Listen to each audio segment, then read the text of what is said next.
La organización Casa de la Caridad ha incrementado sus servicios de una manera desbordante.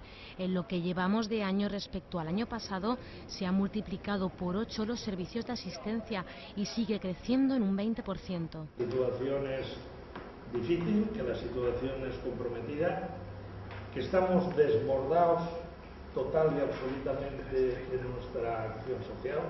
Además del aumento de personas de nacionalidad española en los albergues, se ha producido un incremento en los servicios de higiene. Se han realizado 8.583 duchas al día, que es una media de 30 duchas diarias.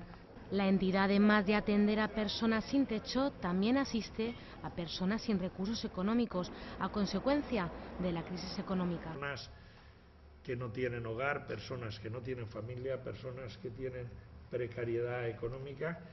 Ante todo, la Casa de la Caridad agradece a los valencianos por sus donaciones y voluntariados, ya que sin ellos su actividad no sería posible.